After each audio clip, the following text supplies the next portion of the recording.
Hello guys, good morning, good afternoon, and good evening to all of you. Sa ngayon po, sa oras na ito, ay nandito ako ngayon sa May Tutuban Center, dito po sa Tondo, Manila. Ito po yung pinaka-main ng PNR. So kaya po kami nandito ngayon sa May PNR kasi po ay meron kaming i-interviewin na yung chairman ng PNR kasi po gusto kong i-update kayo tungkol doon sa progress nung ating PNR na ito po ay station ng train mula dun sa north hanggang sa south ng Luzon. So ito po, kaya po kami nandito talagang para po i-update namin lahat kung ano-ano yung mga plano o ano yung mga inaasahan nating mangyayari sa PNR at sa gobyerno natin. So ayan po si Miss Maui Taylor na kanina po ay nag-interview po yata siya dun sa chairman ng PNR. At ngayon ay natapos na, bali nagpo-photo, nagpapa-selfie lang muna siya at napakabait niya in fairness sa kanya. Nung nasa lubong ko po siya. Thank you. 2, 3. Good afternoon, Chairman Michael Ted Macapagal. Good afternoon, ma'am. Yes po. First question lang po, ngayong darating na Kapaskuhan, ano po ang ginagawang paghahanda ng ating PNR, lalo na sa seguridad ng mga magsasakay? Maraming salamat po. Napakagandang question yan. Ano? Sa totoo lang po, meron tayong tigil pasaday, no? To give way to the new NSCR project na ginagawa natin, yung tinatawag na modernized train system. Pero itinigil muna po namin yung tigil pasada, minove namin until after the new year, no? At ang masasabi naman namin, kahit na tigil pasada in Metro Manila, ililipat po natin ang mga trains natin sa Quezon, sa Albay, sa Bicol area, no? In the south, at doon tayo magpapatakbo ng mga train. Next question, sir. Sa inyong palagay, malayo na po ba narating ng PNR mula noon hanggang ngayon? Malayo po ang mararating pagkatapos ng termino ng ating mahal na Pangulo. No? Bago sa panahon ni President Marcos, ang pagkakaalam nila sa PNR is home along the Riles. No? Yung habang tumatakbo ang tren, yung mga bahay umuuga, no? Pero ginagawa na po natin ang the most modern, no? Train system na makikita ng ating mga kababayan magmula Pampanga, Bulacan, Metro Manila, Manila to Alabang hanggang Calamba, Laguna. At matatapos po yan pagbaba ng ating mahal na Pangulo. Yan ang utos ng ating mahal na Pangulong Marcos at yan ang utos ng ating mahal na Secretary Jimmy Bautista. Kaya kami po, we're hard at work, no? Na tapusin yan during his term. Yung improvement po ng PNR, how was it? Alam po ninyo, sa ngayon, ano, merong mga, of course, challenges, but there are also current improvements that we're doing. Pero, ang talagang improvement po, pag natapos yung tinatawag na modernization program. Dahil dati locomotive trains po tayo. Ngayon, magiging electric trains na, no? At saka elevated ho yan. Dadaan yan sa ere, hindi naman ere, sa taas, no? At didiretso hanggang Metro Manila, bababa, at grade level, bababa sa subway. Tapos tataas na naman pagdating sa Alabang hanggang sa Calamba, Laguna, no? Ito pong ginagawa natin na train system na to, no? This is at par with world standards. Ngayon lang makakakita ang mga Pilipino na nag-trend na para kang nasa Japan, para kang nasa China, para kang nasa Indonesia, para kang nasa Singapore, at para kang nasa Amerika at saka Europe, no? At yan po ay pinapatupad during the time of President Ferdinand Marcos and Secretary Jimmy Bautista ng DOTR. Ako naman po, pinipilit ko, no, na gawin ang lahat ng magagawa para sundin, no, ang order sa akin na yan. Yung marching orders nila sa akin. And sir, isingit lang po yung mga PWDs natin. Paano niyo naman po tinutulungan ng ating mga kababayan na PWD sa pagsakay ng tren? Magandang tanong po yan. Ano? Currently, meron kaming accommodation na ginagawa sa mga PWD. No? Pero kasama po yan sa modernization na gagawin namin, magkakaroon ng mga special areas kung saan sila ilalagay at pati rin sa mga istasyon, no? Kahit elevated yan, merong mga special elevators, no, na angkop para lamang sa kanila. At yan po ay ginagawa natin ngayon. It's part of the NSCR project. And sir, tanong ko lang rin po, yung sa mga sasakay nga po ng PNR, mga do's and don'ts. Well, hindi pa ho naman tapos yung NSCR project, ano? Pero ang binibigyan namin ng priority, yung tinatawag na safety, no? Unang-una nilalagyan namin ng mga harang, no? Yung mga platforms o plataforma para habang dumadaan ang tren, hindi pwedeng ang mga tao tumatakbo or crossing the tracks, ano? Kung hindi, masasaktan sila, no? Yung safety po, yan ang priority natin. That's why we're building fences, we're building walls, and we're also making sure that there are barriers, ano, to protect our riding public. Diyan sa ginagawang NSCR project. Sir, tanong ko lang po, ito po bang station ninyo ito parang katulad dito or parang dun sa LRT? Kasi sa LRT, papasok ang mga passenger nakaantay. Kaya nangyayaring may tumatalon eh. Yun po siguro yung gusto niyang mangyari dun sa safety. Kasi po dito talagang safe kasi naghihintay, merong waiting station, place area dito o area na pag nandito na tsaka pa lang lahat. Ganito po yan, ano, mas marami kasing istasyon ng una, gusto ko lang ipaliwanag na yung ginagawa natin, 147 kilometers po yan, no? Una. Ikalawa, yan po ginagawa natin na yan consists of 36 station, 36 na istasyon, no? At ikatlo, meron pong 3 na depot kung saan doon gagawin ng mga tren, no? Habang minemaintain sila, no? Yung 36 stations po na yan, I can tell you with all confidence and with all honesty na marami dyan maluluwag, malalaki, no? At magkakaroon ng mga waiting areas para sa mga pasahero.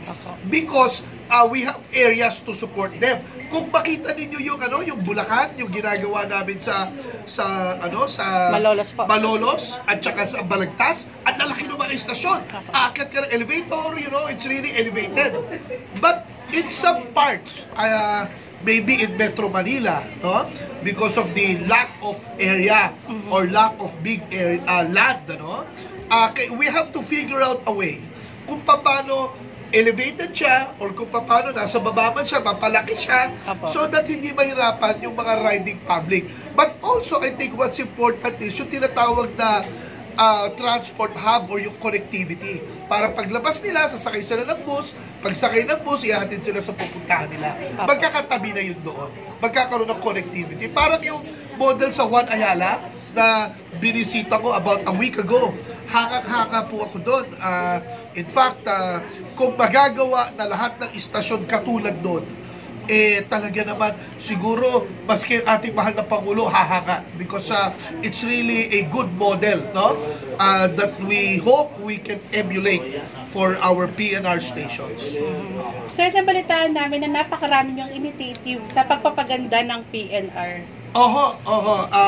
Unang-una na ho, itong istasyon natin dito sa Tutuban, no? Nakita nyo naman, medyo luma na. Repaint natin yan, no? At we also have a plans, to have the building refurbished, pero limited na lang ang gagawin natin because magkakaroon ng tinatawag na NSCR project na gagawa ng mga bagong istasyon anyway. At it appears baka itong Tutuban Station nasa ibabaw at ang executive building nasa ibaba, no? merong parang gano'n na proposal. And kung ang magmula Clark at hanggang Bulacan is about 50% finished, itong Metro Manila all the way to the south ang susunod, ano? We believe na by the time that our President Marcos will step down, matatapos po yan. At pag nangyari na yan, bababago natin ang buong Pilipinas pag natapos ang train system na ginagawa ng PNR. Sir, tanong ko lang po, yung pong sa ngayon, pag halimbawang nag-operate na, nag-start na ng operation, lahat po ba ng mga trains ay bago, yung gagamitin? Yes, oho. Lahat po ng mga train ay ang tinatawag na electric train. Wala na yung mga diesel locomotive trains, yung mga home along the Rinas trains, wala na po yan. Nag-procure po tayo ng over 60 train sets. And there are about 7 to 8 cars per train set. Kaya napakarami po niyan. But they're all passenger trains. Some of them will travel without stop, and some of them will travel and stopping in all 36 of the stations from Pampanga all the way to the south in Calamba, Laguna. Sir, paano naman po yung mga nakatira po sa tabi ng mga PNR, sa mga railways? Kamusta naman po? Magandang tanong po yan. Buti na banggit ninyo, no? Nakipag-ugnayan po ang PNR, ang DOTR, at saka ang NHA, at saka ang Department of Housing, ano? Yung Human Settlement, right? Kay Secretary Acusar, okay? Para ilipat yung mga tinatamaan kung saan dadaan yung mga train. Gumagawa po tayo ngayon ng housing program or projects para sa kanila. Kasama po yan sa plano ng NSCR is mabigyan sila ng, halimbawa, tiga Laguna sila, ililipat sila sa Laguna rin. Halimbawa, tiga Pampanga sila, ililipat sila sa Pampanga rin. Hindi po sila ililipat sa malayong lugar. And yan po ang utos sa amin ng ating mahal na Pangulo, yan ang utos sa atin ng ating mahal na Secretary, at yan po ang pilit na ginagawa natin. Nakikipag-ugnayan tayo sa iba't ibang ahensya at also sa LGU, which is very critical in these conversations because it is the LGU who is really directly involved with the people. Sir, tanong ko lang po kasi kanina sinabi nyo nga magkakaroon ng parang subway. Ang iniisip ko kasi dyan, hindi kaya dahil tayo nagkakaroon ng mga baha, hindi kaya magkaroon ng mga ganong problema pagdating ng araw, yung bang mga baha. Siyempre, dahil kung nasa ilalim siya, kung sa ibabaw, sobrang baha, paano dun sa ilalim? Magandang tanong yan. Alam po ninyo, ang consultant, ginagawa na ang subway ngayon sa Metro Manila. Alam naman ninyo, di ba? No? Ginagawa na po ang subway ngayon sa Metro Manila. Pag ginugel nyo yan or di-YouTube nyo, makikita nyo some of the stations and some of the tunnels, no, are already 20, 30 to 40% complete. No? Bakit ko nasabing I'm confident na hindi magkakaroon ng problema? Because ang ginamit po na technology dyan ay technology from Japan and from other countries. Bumabaha din sa kanila. In fact, sa Japan, pag bumagyo, ang mga tao namamatay dahil ang lakas. May tawag sila eh. Ano tawag nila sa bagyo nila sa Japan? Na pag namamatay? Tsunami po. Tsunami yata. Ewan kung tsunami yun, ano? Pero bakit nakakagawa sila ng mga tunnel, underground tunnel? No? It's only, I think, a matter of engineering marvel, no? Or engineering technology.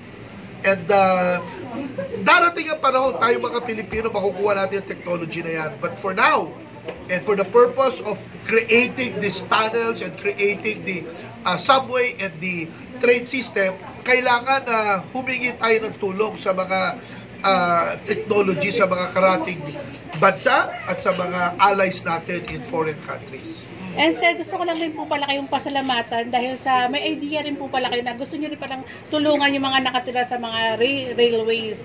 Maraming salamat din po. Mahalaga po sa amin yan. Hindi kami papayag na ma-dislocate ang mga nakatira sa tabi ng mga Railways, ano? Kaya nga po, yan po ang actually una pa lang na ginawa po yan, pinrioritize na yan ng ating mahal na Pangulo at binibisita po yan ng ating mahal na Secretary Jimmy Bautista at nakikipag-ugnayan kami sa National Housing Authority para itatag o itayo yung lilipatan nila, yung mga housing projects na lilipatan nila. Mahalaga po yan sa amin, hindi po kami papayag na ma-dislocate ang mga kababayan natin. And lastly, sir, Oo. kindly invite our viewers po, yung mga kababayan natin, at tangkilikin ng PNR. Oo, well, una, hihingi muna ako ng pasensya dahil magtitigil pa sana sa Metro Manila by January 15. Intindihin lamang na sana natin lahat, lalo na mga riding public natin at mga kababayan natin, no? Na ginagawa natin ito para sa kinabukasan at ng susunod na henerasyon. Kung hindi man para sa atin, sa mga anak natin at mga apo natin. Kaya natin mino-modernize. Kasi kung hindi natin mag-modernize, walang mangyayari sa bayan natin. No? Humihingi ako ng pasensya. Pero, yung current o yung existing line namin, imamigrate yan o ililipat yan sa South, sa Lucena, sa Quezon, and Albay. And then, at the same time, pag natapos na po yung NSCR project natin, luluwag na ang buhay ng mga Pilipino at babaguhin natin ang ating bayan. Naniniwala ako dyan. I sincerely believe na we are on the path to revolutionize and change the face of the country. Please take it from me. Kasi nakita ko po ang itsura ng mga istasyon at nakita ko po sa ibang bansa kung paano ang traffic na solusyonan because of the train system. Magagawa kung kaya nilang gawin, kaya rin natin gawin yan sa Pilipinas. Maraming salamat sa pagpapaunlak sa interview, Chairman Michael Ted R. Macapagal, and Merry Christmas po. Maraming salamat. Merry Christmas po sa inyong lahat. Happy New Year. Ito po ang inyong lingkod, Chairman Mike Macapagal, alias Super Mike, no? Of the Philippine National Railways. Ako po ay tiga-Olonga po. Ako po ay isang lingkod bayan at habak na tiga-probinsya, pero may pagmamalaki ko po na dala-dala ko sa Maynila ang values, ano, at ang natutunan ko sa aking mga magulang. Kaya pipilitin ko po na maisakatuparan ang pangarap nating lahat na magkaroon tayo ng isang trade system na may pagmamalaki natin sa buong mundo. Maraming salamat po. Magandang araw sa inyo. Thank you and Ayan. congratulations, Thank sir. Thank you po. Thank you.